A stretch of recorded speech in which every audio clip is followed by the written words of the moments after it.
আসসালামু আলাইকুম। মানতে কষ্ট হইলেও এটাই সত্য যে এবার বিএনপির প্রচুর ভোট পাবে জামাত ইসলামী। আমি তার প্রমাণ দিতেছি। মাদ্রিদের একটা এলাকায় প্রবাসী ভাইদের ভোটার করে দেওয়ার জন্য দায়িত্ব আমার উপরে ছিল, মানে হেল্প করার জন্য আর কি। তো অনেক ভাইকে এই হেল্প করছি অনেক। তো যখন হেল্প করতেছিলাম অ্যাপ ডাউনলোড সহ রেজিস্ট্রেশন করার সময় ফাঁকে ফাঁকে জিজ্ঞাসা করতাম যে ভাই ভোট দিবেন কিসে। তার মধ্যে ম্যাক্সিমামই ছিল বিএনপির ভোটার, কিন্তু তারা বলতেছে যে এবার ভোট দিব দাঁড়িপাল্লায়। যে কেন ভাই, বিএনপির ভোটার বা বিএনপি করেন, ভোট কেন দাঁড়িপাল্লায় দিবেন?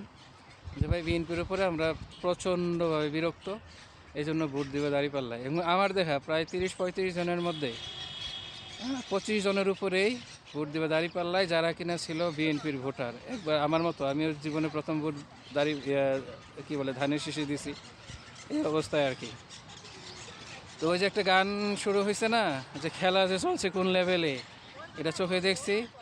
ইনশাল্লাহ 12 তারিখে আশা করি পুরো জাতি পুরো বিশ্ব দেখতে পাবে ইনশাল্লাহ। আসসালামু আলাইকুম।